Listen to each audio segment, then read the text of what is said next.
नमस्कार साथियों, स्वागत है आप सभी का आपके अपने परिवार यूपीपीएससी स्टडी आईक्यू पर। फर्स्ट ऑफ ऑल आप सभी को बहुत बहुत नमस्कार, सुप्रभात, गुड मॉर्निंग। आशा करते हैं आप सभी मस्त होंगे, स्वस्थ होंगे और अपनी पढ़ाई को बहुत जबरदस्त तरीके से भी कर रहे होंगे।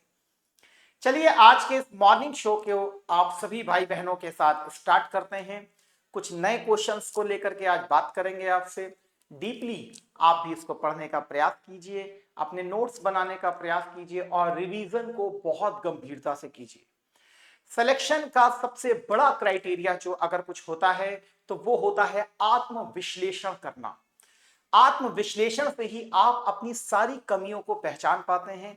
इसीलिए आप सभी से बहुत विनम्र निवेदन है, यदि आप 6 दिसंबर को फोकस कर रहे हैं, ज्यादा से ज्यादा टेस्ट लगाइए। इस चीज को दिमाग में रखिए, ज्यादा से ज्यादा टेस्ट को बेसिकली अटेम्प्ट करने का प्रयास कीजिए। उससे आप एक जुडिशियस गेस बहुत आसानी से कर लेंगे। चलिए, आशा करते हैं आप सभी स्वस्थ हैं। ये मेरा टेलीग्राम चैनल है। कभी भी आपको पढ़ाई से संबंधित कोई भी परेशानी होती है, आप डायरेक्टली मुझे इस नंबर पे व्हाट्सएप कर सकते हो। किसी बैच रिगार्डिंग भी अगर आपको जानकारी चाहिए हो, चाहे वो यूपी पीसीएस का बैच हो, चाहे वो आरओ एआरओ का बैच हो, चाहे वो आपका बीईओ का बैच हो, किसी का भी बैच हो, आप इसमें डायरेक्ट मुझे व्हाट्सएप कर सकते हैं। चलिए, पहले क्वेश्चन को आप सभी के साथ देखते हैं। ये रहा आपकी स्क्रीन के ऊपर पहला क्वेश्चन। क्या कहता है? कहता है consider the following statement regarding the Brahmo Samaj. Brahmo समाज के संदर्भ में आपको इस कथनों पर विचार करना है। पहला लिखा है, राजा राम मोहन रॉय एस्टैब्लिश्ड द आत्मीय सभा in 1815 which later evolved into the ब्रह्मो सभा in 1828।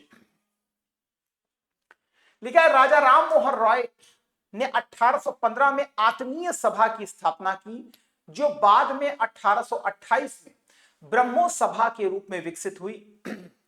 दूसरा लिखा है, ब्रह्मो समाज ने मूर्ति पूजा का कड़ा विरोध किया, कर्म और पुनर्जन्म के सिद्धांत को खारिज कर दिया तथा वेदों की प्रामाणिकता को नकार दिया।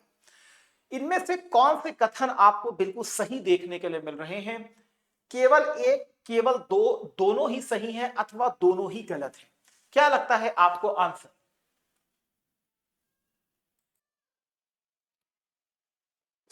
क्या लगता है?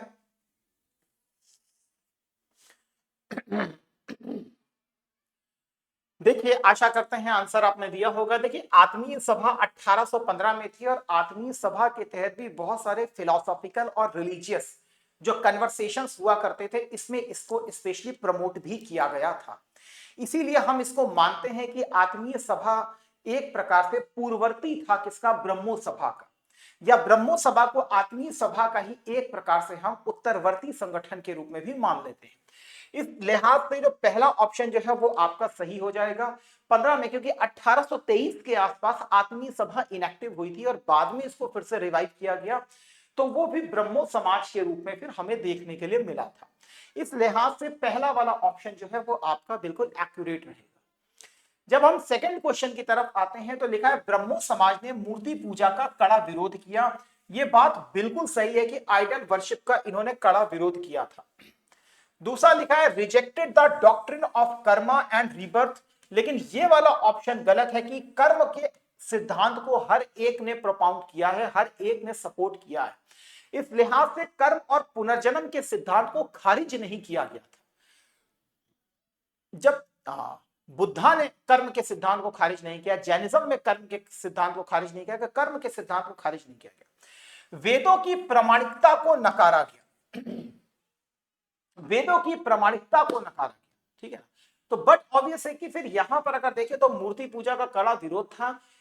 राजा राम मोहन राय सबसे बड़े अगर फॉलोअर थे तो वो उपनिषदास के थे, वो उपनिषदास के थे। और आपको मालूम है कि उपनिषदास ने कहीं ना कहीं आलोचना की है, बड़े बड़े यज्ञों की भी आलोचना की है, मूर्ति पूजा को लेकर के, आइडोलेटरी वर्शिप को लेकर वहां पर भी हमें क्या कहते हैं, एक प्रकार का ब्रह्म का कॉन्सेप्ट देखने के लिए मिलता है। दैट्स व्हाई अगर आप देखें तो सेकंड वाला ऑप्शन जो है आपका यहां पर रॉन्ग हो जाता है, अर्थात सिर्फ और सिर्फ केवल एक जो है आपका यहां ऑप्शन सही है। नेक्स्ट क्वेश्चन, प्लीज विचार कीजिए। लिखा है consider the following pair journals publication and their respective founder और एडिटर्स। पत्रिकाओं और प्रकाशनों संबंधित संस्थापकों संपादकों के निम्नलिखित युग्मों पर विचार करें। लिखा है विवेक वर्धनी कंदुकरी वीरे सिलिंगम के द्वारा लिखी गई। स्त्री पुरुष तुलना पंडिता रमाबाई के द्वारा लिखी गई। रास्त गोफ्तार दादा भाई नौरोजी और एस एस बंगाली के द्वारा। सत्यार्थ प्रकाश स्वामी विवेकानंदा के द्वारा। कौन इसमें बिल्कुल सही है? केवल एक सही है, दो सही है, सॉरी चार सही है, केवल तीन सही है, या केवल दो पेयर सही है? क्या लगता है आंसर?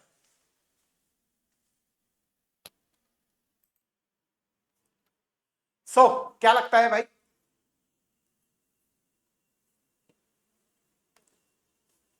चलिए आंसर आपके साथ देखते हैं। देखिए विवेक वर्धनी कंदुकरी वीरे सिलिंगम कुंतलू के द्वारा लिखी गई थी, यह बात सही है। विवेक वर्धनी जो है इन्हीं का ही जर्नल माना जाता है। स्त्री पुरुष तुलना जो है वो पंडिता रमाबाई की नहीं है, ये ताराबाई शिंदे की थी, ताराबाई शिंदे जी की थी, पंडिता रमाबाई इससे नहीं थी।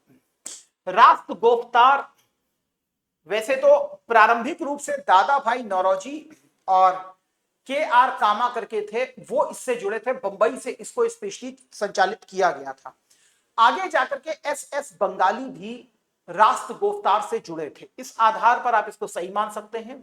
सत्यार्थ प्रकाश आपको मालूम है कि स्वामी दयानंद सरस्वती जी का है, तो इस आधार पर सिर्फ दो पेयर जो हैं यहां पर आपके सही हैं, दो पेयर्स जो हैं आप उसको यहां सही मान सकते हैं। नेक्स्ट लिखा है with reference to the Arya Samaj and Swami Dayananda Saraswati consider the following statement. Arya Samaj और स्वामी दयानंद सरस्वती के संदर्भ में निम्नलिखित कथनों पर प्लीज विचार कीजिए। स्वामी दयानंद सरस्वती ने पुराणों और बाद के वैदिक ग्रंथों की प्रामाणिकता को खारिज कर दिया तथा यह प्रतिपादित किया कि केवल 4 वेद संहिताएं ही ईश्वर प्रदत्त ज्ञान है। यहां पर जो बाद के वैदिक ग्रंथों की बात कर रहे हैं, ये एक प्रकार से पुराणों की तरफ चर्चा कर रहे हैं, क्योंकि वैदिक ग्रंथों के बेस पर ही जो ब्राह्मण्स हैं उन्होंने पुराणों को बेसिकली रचा था। आर्य समाज द्वारा शुरू किए गए शुद्धि आंदोलन का मुख्य उद्देश्य केवल उन लोगों को पुनः हिंदू धर्म में वापस लाना था जिन्हें ने इस्लाम या ईसाई धर्म को अपना लिया था। लिखा है इनमें से कौन सा कथन सही नहीं है? क्या लगता है कौन सा सही नहीं है?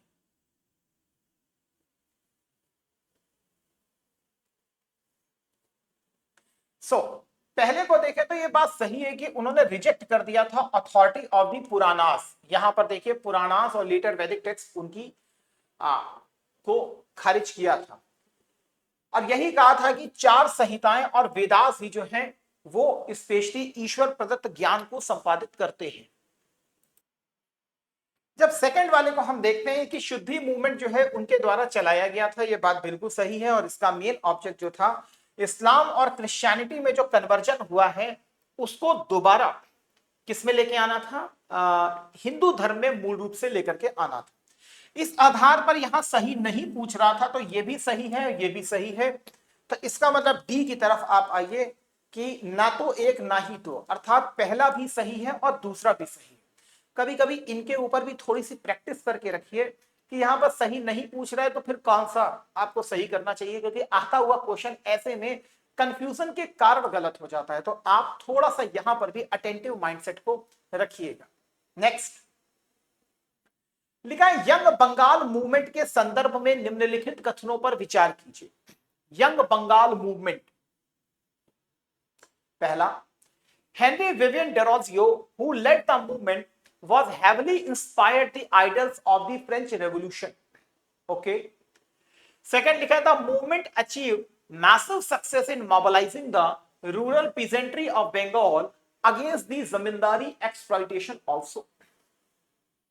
लिखा है आंदोलन का नेतृत्व करने वाले हेनरी विवियन डेरोजियो फ्रांसीसी क्रांति के आदर्शों से अत्यधिक प्रभावित थे।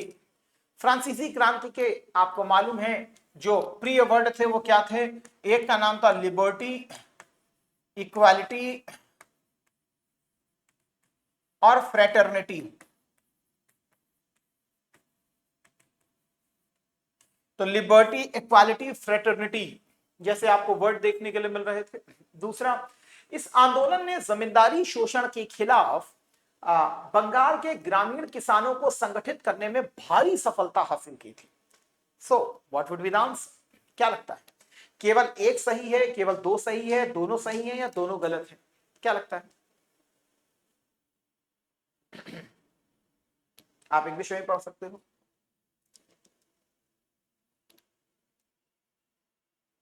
चलिए, आशा करते हैं आपने आंसर दे दिया होगा।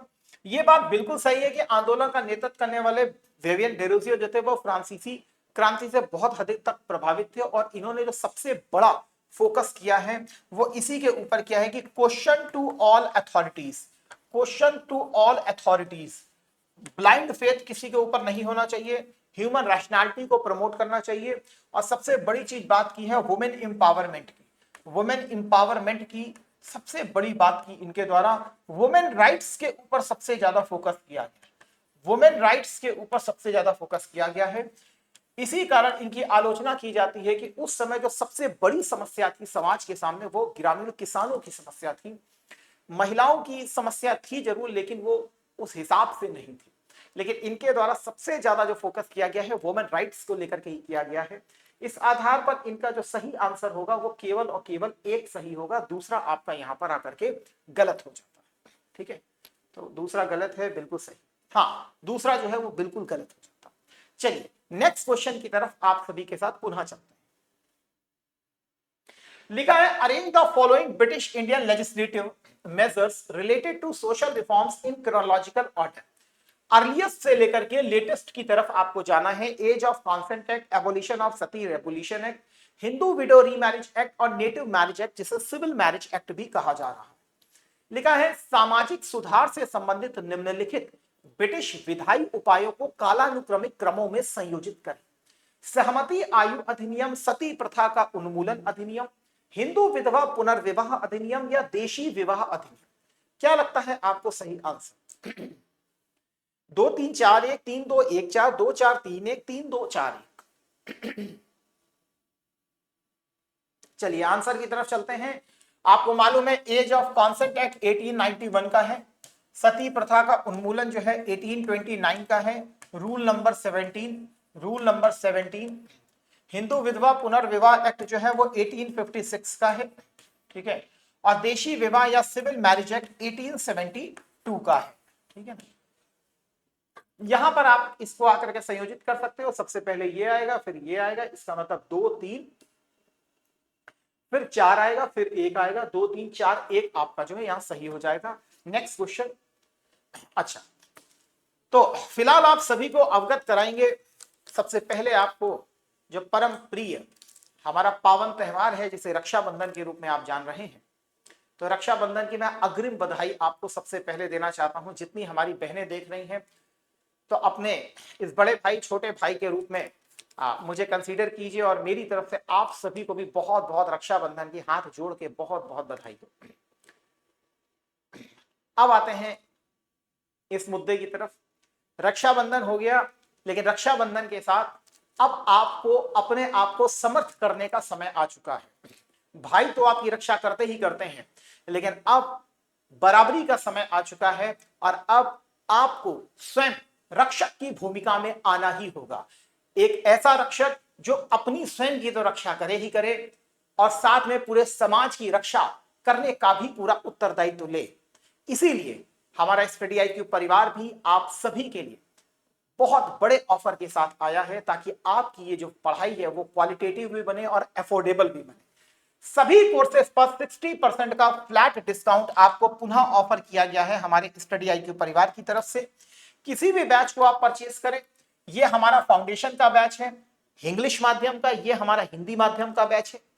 तो आप किसी भी बैच को परचेज करना हो तो फर्स्टली ये मेरा पर्सनल व्हाट्सएप का नंबर है, आप मुझे डायरेक्टली मेरे इस पर्सनल व्हाट्सएप नंबर पे कनेक्ट कर सकते हैं। पहली चीज तो ये है, जो भी मैक्सिमम डिस्काउंट होता है वो हम आपको अपनी तरफ से करा देते हैं। लेकिन इस रक्षाबंधन अगर सब कुछ पढ़ चुके हैं एटलीस्ट टेस्ट सीरीज जरूर लीजिएगा, क्योंकि टेस्ट सीरीज इस बार के लिए बहुत आवश्यक है। और वास्तव में इसमें हम लोगों ने बहुत बड़ा काम किया है यूपी पीसीएस की टेस्ट सीरीज को लेकर के। इसमें मैक्सिमम इतना एफर्ट किया गया है कि जितनी किताबें हैं वहां से कंटेंट ला करके इसमें बेसिकली रखा गया है। आप अवश्य लगाइए।